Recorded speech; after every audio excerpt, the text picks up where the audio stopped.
नमस्कार. आवाज माझा वृत्तवाहिनीत आपल्या सगळ्यांचं स्वागत. वेळेच्या काही ठळक घडामोडींकडे. गोरगरीब रुग्णांच्या दुर्धर आजारावरील उपचारासाठी शिधा वाटप विभागानं घेतली दखल. रखडलेले नवीन आणि पुनर्विकास प्रकल्प लागणार मार्गी. आणि ठाण्यातील सिद्धिविनायक मंदिराच्या वर्धापन दिनानिमित्त महाकुंभाभिषेक सोहळा संपन्न.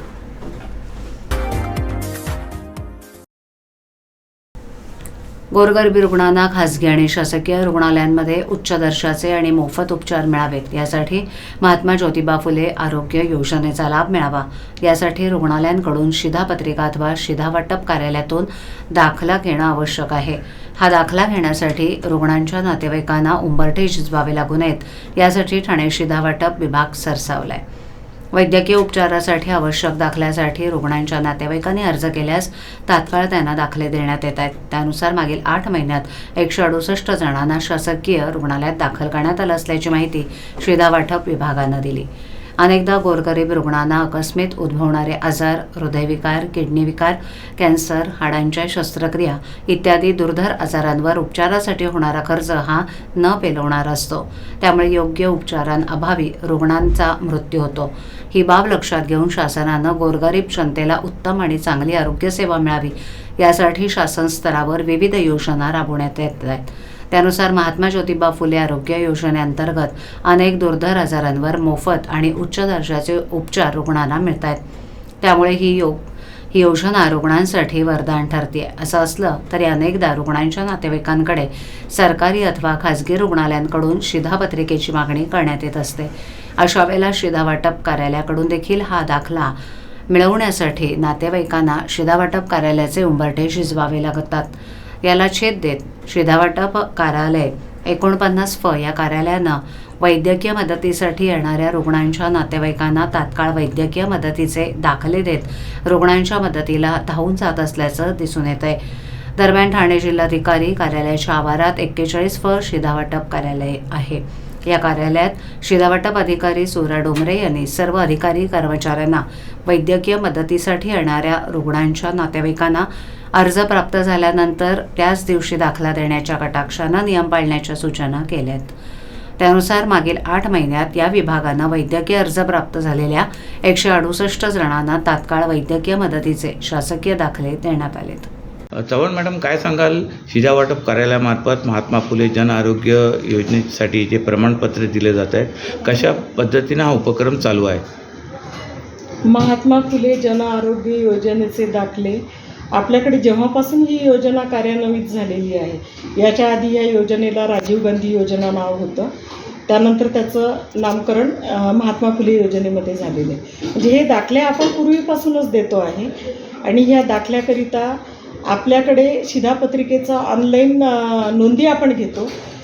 ज्या शिधापत्रिकेच्या ऑनलाईन नोंदी झालेल्या नाहीत अशा शिधापत्रिकाधारकांना कार्यालयात येऊन या योजनेचं प्रमाणपत्र घ्यावे लागतं.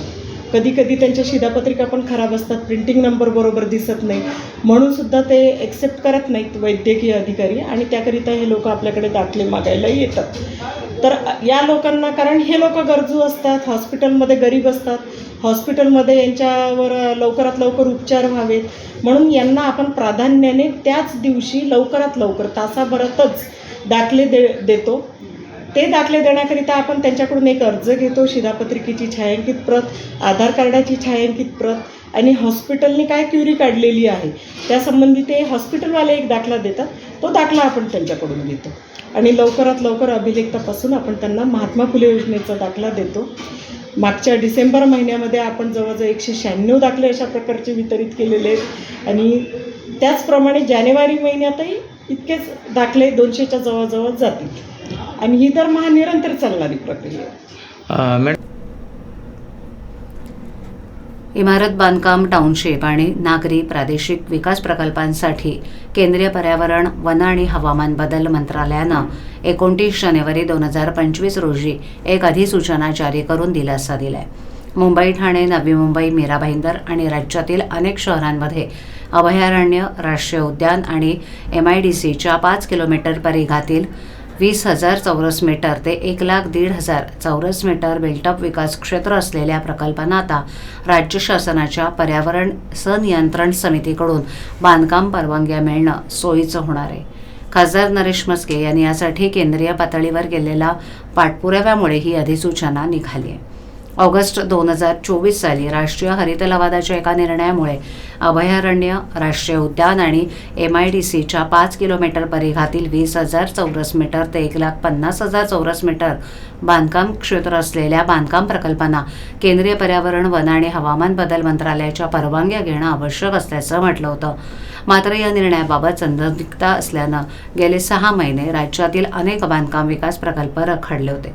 खासदार नरेश म्हस्के, शिवसेना नवी मुंबई जिल्हा प्रमुख किशोर पाटकर यांच्या निदर्शनास ही बाब आल्यानंतर त्यांनी उपमुख्यमंत्री एकनाथ शिंदे, डॉक्टर श्रीकांत शिंदे यांच्याशी संवाद साधत मार्ग काढण्याची विनंती केली होती. खासदार नरेश म्हस्के यांच्या पाठपुराव्याला यश येत 29 जानेवारी 2025 रोजी केंद्रीय पर्यावरण, वन आणि हवामान बदल मंत्रालयाचे संयुक्त सचिव रजत अग्रवाल यांनी या संदर्भात राजपत्रित अधिसूचना जारी केली आहे. आता 20,000 चौरस मीटर ते 1,50,000 चौरस मीटर बिल्टअप विकास क्षेत्र असलेल्या बांधकाम प्रकल्पांना राज्य शासनाच्या पर्यावरण संनियंत्रण समितीकडून परवानग्या घ्याव्या लागणार आहेत.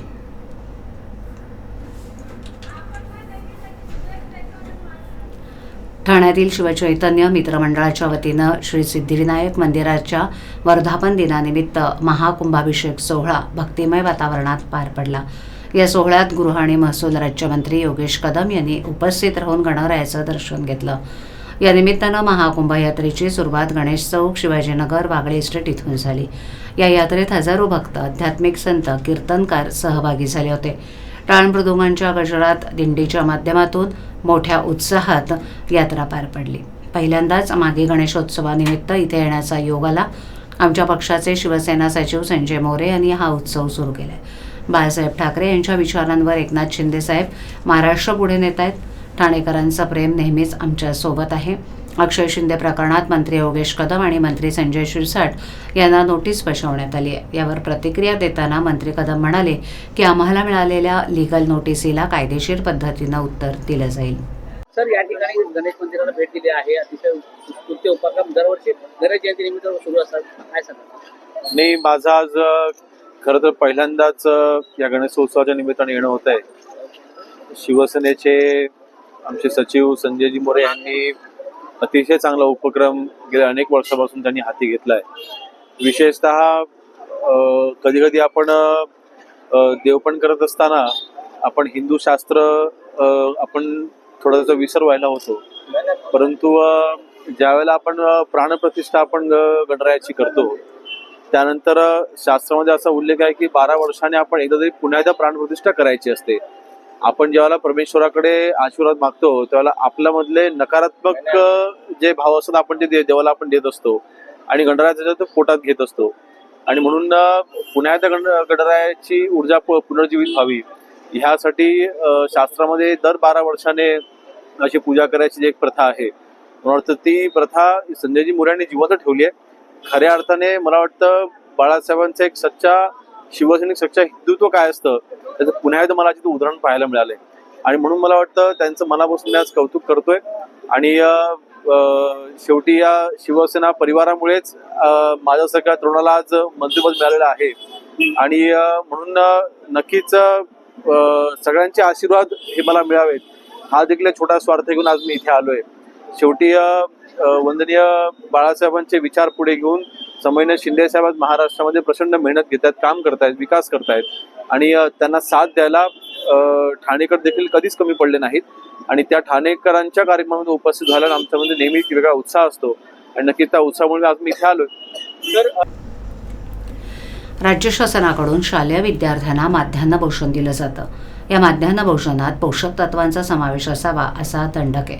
मात्र गेल्या काही दिवसांपासून या पोषण आहारातून अंडी गायब झाली आहेत. या पोषण आहारातील अंड्यांसाठी वर्षाला 50 कोटींची तरतूद करण्यात सरकार अपयशी ठरलं असल्याचा आरोप करत राष्ट्रवादी काँग्रेस शरदचंद्र पवार पक्षाचे राष्ट्रीय सरचिटणीस तथा विधिमंडळ गटनेते डॉक्टर जितेंद्र आव्हाड यांनी जिल्हाधिकाऱ्यांमार्फत राज्य सरकारला अंडी पाठवून अनोखा निषेध केला.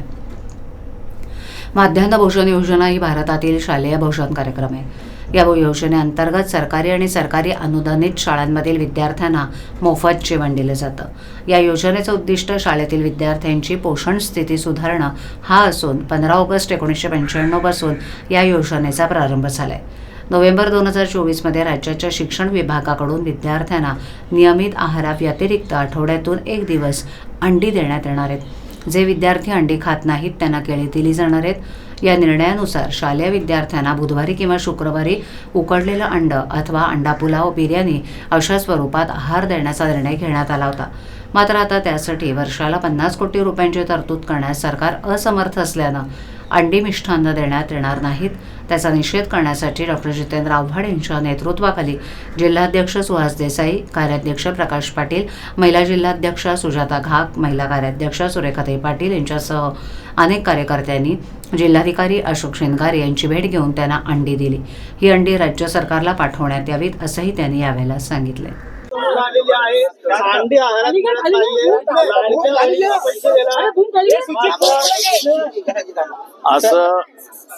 अशी माहिती मिळते आहे की पोषण आहारातनं, हे तुम्ही बोलणार असाल तर तुम्ही बोला, नाही तर मी.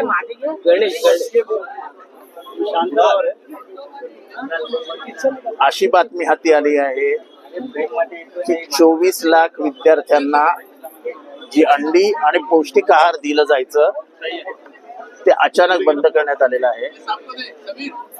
गरिबाच्या घरातल्या पोरांना पौष्टिक आहार मिळत नाही, खास करून प्रथिन म्हणजेच प्रोटीन मिळत नाही आणि त्यांच्यामुळे त्यांच्या आरोग्यावर परिणाम होतो, त्यांच्या वाढीवर परिणाम होतो. प्रोटीन हे फक्त शारीरिक वाढीस कारणीभूत ठरत नाही तर इव्हन त्यांच्या म्हणजे मेंटल हेल्थला देखील हेल्पफुल असते. अशा परिस्थितीत महाराष्ट्रासारख्या पुरोगामी राज्याने, पुढारलेल्या राज्याने अंडी बंद करावीत हे दुर्दैवी आहे. एकीकडे आपण लाखो करोडो कोराचे आंतरराष्ट्रीय करार करून आलो आणि स्वतःच्या घरात अंडी बंद करून टाकली. बाकी ते काय सत्व मिळतं ते बंद करून टाकायचं. आता काय महाराष्ट्रात फक्त बोनविटा खाणाऱ्या पोरांनीच जगायचं का? ठाणे महानगरपालिकेचा सन 2025-26 या आर्थिक वर्षाचा अर्थसंकल्प तयार करण्याची प्रक्रिया सुरू झाली आहे. या प्रक्रियेत गतवर्षीप्रमाणेच माझ्या नजरेतून ठाणे या उपक्रमांतर्गत नागरिकांचा सहभाग असावा, यासाठी नागरिकांना सूचना पाठवण्याचं आवाहन पालिका आयुक्त सौरभ राव यांनी केलं आहे. ज्या नागरिकांना सन 2025-26च्या अर्थसंकल्पाविषयी काही सूचना मांडायच्या असतील त्यांनी शनिवारी 8 फेब्रुवारी 2025 पर्यंत त्या सूचना ईमेल आयडीवर पाठवाव्यात. शिवाय मुख्य लेखा विभाग, 2रा मजला, पालिका मुख्यालय, जनरल अरुणकुमार वैद्य मार्ग, ठाणे पश्चिम या पत्त्यावर लेखी स्वरूपातही पाठवता येतील, अशी माहिती ठाणे महापालिकेचे मुख्य लेखा आणि वित्त अधिकारी दिलीप सूर्यवंशी यांनी दिली आहे. मान्सूनपूर्व कामं वेळेत व्हावीत आणि सर्व यंत्रणांचा परस्पर संबंध असावा, यासाठी पालिका आयुक्त सौरभ राव यांनी सर्व विभागांची बैठक आयुक्त दालनात आयोजित केली होती. पालिका कार्यक्षेत्रात पावसाळ्यात खड्ड्यांमुळे वाहतूक कोंडी होऊ नये यासाठी रस्त्यांची सर्व कामं वेळेत पूर्ण करावीत.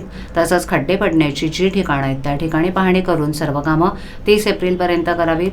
तसंच मान्सून कालावधीत काही कारणास्तव खड्डे पडले तर ते तात्काळ दुरुस्त करण्यासाठी यंत्रणा सज्ज असेल, या दृष्टीनं नियोजन करण्याच्या सूचना आयुक्तांनी बैठकीत दिल्यात. या बैठकीला पालिकेचे अतिरिक्त आयुक्त प्रशांत रोडे, वाहतूक विभाग, मेट्रो प्राधिकरण, MMRDA इत्यादी विविध विभागांचे अधिकारी उपस्थित होते. पालिका कार्यक्षेत्रातील मान्सूनपूर्व कामांसंदर्भात नियोजन समितीच्या बैठकीत उपमुख्यमंत्री, ठाणे जिल्हा पालकमंत्री एकनाथ शिंदे यांच्या अध्यक्षतेखाली झालेल्या बैठकीत सूचना करण्यात आल्या. या अनुषंगानं सर्व प्राधिकरणानं आपल्या अखत्यारीतील कामं युद्धपातळीवर पूर्ण करावीत, जेणेकरून पावसाळ्यात कोणत्याही समस्येला नागरिकांना सामोरं जावं लागणार नाही, या दृष्टीनं राहावं असे निर्देश आयुक्त राव यांनी दिले. ठाणे महापालिका क्षेत्रात दरवर्षी ज्या ठिकाणांच्या रस्त्यांवर, उड्डाणपुलांवर खड्डे पडतात त्या ठिकाणी प्रभाग समिती निहाय कार्यकारी अभियंत्यांनी तिथे काँक्रिटीकरण किंवा अत्याधुनिक पद्धतीनं अधिक गुणवत्तापूर्वक काम होईल किंवा कसं हे पाहावं. शहरात विविध ठिकाणी मेट्रो प्राधिकरणामार्फत सुरू असलेली कामं लवकरात लवकर पूर्ण होतील या दृष्टीनं कार्यवाही करावी. तसंच ज्या ज्या ठिकाणी डेब्रिज पडले ते तात्काळ उचलून रस्त्याचा पृष्ठभाग समतोल करण्याच्या सूचनाही आयुक्तांनी यावेळेला दिल्या. आवाज माझावरील एखादी बातमी पाहिजे राहून गेली असल्यास यूट्यूबवर येथे तुम्ही पाहू शकता, तर मग नक्की सबस्क्राईब करा आवाज माझा. आजच्या ठळक घडामोडी शेवटी पुन्हा एकदा गोरगरीब रुग्णांच्या दुर्धर आजारावरील उपचारासाठी शिधा वाटप विभागानं घेतली दखल. रखडलेले नवीन आणि पुनर्विकास प्रकल्प लागणार मार्गी. आणि ठाण्यातील सिद्धिविनायक मंदिराच्या वर्धापन दिनानिमित्त महाकुंभाभिषेक सोहळा संपन्न. आपल्या विभागातील काही सूचना अथवा समस्या असल्यास त्या आमच्यापर्यंत जरूर पोहोचवा. आम्ही तुमचा आवाज नागरिकांपर्यंत नक्की पोहोचवू. आम्हाला संपर्क करण्यासाठी आमचा पत्ता आवाज माझा 103 सायलेक आदर्श नगर कोलबाड रोड ठाणे पश्चिम. आमचा दूरध्वनी क्रमांक 7666213141. आमचा ईमेल ID awazmaza.tvnews@gmail.com. तर पुन्हा भेटू याच वेळी याच ठिकाणी काही नवीन घडामोडींसह आवाज माझा वृत्तवाहिनी. तोपर्यंत नमस्कार.